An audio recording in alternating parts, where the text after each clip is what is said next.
আমি ছাত্রলীগকে বলতে চাই, ওবায়দুল কাদের আসলে কোথায়, এই প্রশ্ন সর্বত্র। তিনি কোথায় আছেন, কি করছেন, কেমন আছেন সে ব্যাপারে সঠিক কোনো তথ্য পাওয়া যাচ্ছে না।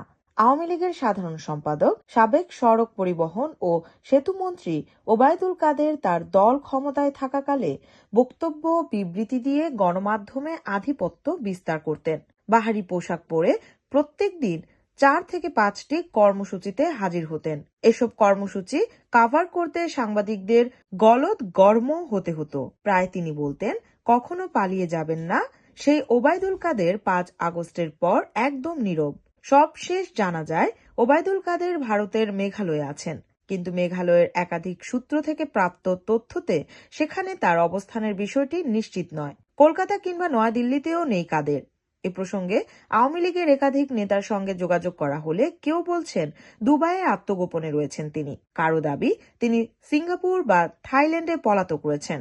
আবার কারো দাবি সরকার পতনের পর তার অবস্থান ছিল যশোরে, সেখান থেকে অবৈধ পথে ভারত গেছেন তিনি। অনেকের ধারণা ওবায়দুল কাদের পালানোরই সুযোগ পাননি, পলাতক রয়েছেন দেশেই। গত 5 আগস্ট আওয়ামী লীগ ক্ষমতাচ্যুতির পর দেশের বিভিন্ন জেলা উপজেলায় হত্যা মামলা সহ 2 শতাধিক মামলায় আসামি করা হয়েছে কাদেরকে। গত 2 মাসে তার গ্রেফতারে একাধিকবার অভিযান পরিচালনা করা হয়েছে।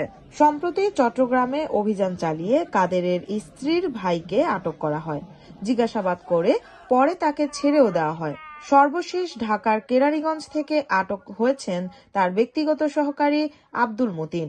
3 দিনের রিমান্ডে। অবশ্য কাদেরের অবস্থান সম্পর্কে তেমন কিছুই জানতে পারেনি পুলিশ।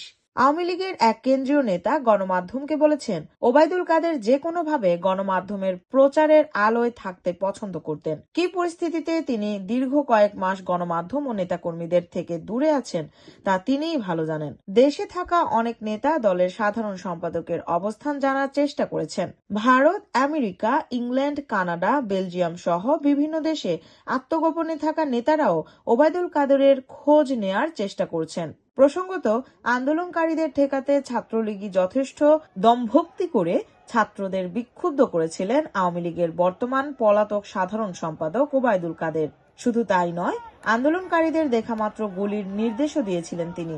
ওই বক্তব্যের পর দল ও দলের বাইরে প্রচণ্ড তোপের মুখেও পড়েন বর্ষিয়ানে রাজনীতিবিদ। শেষ মুহূর্তে দৃশ্যপট থেকে তাকে সরিয়ে নেওয়া হয়। তাতেও আন্দোলনের তীব্রতা কমেনি, বরং নির্বিচারে হত্যা ও দমনপীড়নের ফলে ছাত্রদের আন্দোলন শেখ হাসিনার সরকার পতনের আন্দোলনে পরিণত হয়। এর আগে বিভিন্ন সময় আওয়ামী লীগ সরকার পদত্যাগ না করলে পালানোর পথ পাবে না বলে মন্তব্য করেছিলেন বিএনপির মহাসচিব মির্জা ফখরুল ইসলাম আলমগীর। এর জবাবে ওবায়দুল কাদের বলেছিলেন, আমরা পালাবো না, প্রয়োজনে মির্জা ফখরুলের বাসায় গিয়ে উঠব। আমরা পালাতে জানি না, এই দেশে জন্ম নিয়েছি, এই দেশেই মরবো, পালাবো না। কোথায় পালাবো? প্রয়োজনে ফখরুল সাহেবের বাসায় গিয়ে উঠব। কি জায়গা দিবেন? না হলে ঠাকুরগাঁয়ের বাড়ি আছে না, ওই বাড়িতে গিয়ে উঠব। সরকার পতনের পর ওবায়দুল কাদেরের কোনো খোঁজ না পাওয়ায় অতি সম্প্রতি ঠাকুরগাঁয়ের এক সমাবেশে ওবায়দুল কাদেরকে উদ্দেশ্য করে মির্জা ফখরুল ইসলাম আলমগীর বলেছেন, ওবায়দুল কাদের না পালিয়ে আমার ঠাকুরগাঁয়ের বাড়িতে আসতে চেয়েছিলেন, এখন তিনি কোথায় পালিয়ে আছেন? ফখরুল আরো বলেন, এখন ঠাকুরগাঁয়ে আছি, আমি আপনাকে আমন্ত্রণ জানাচ্ছি।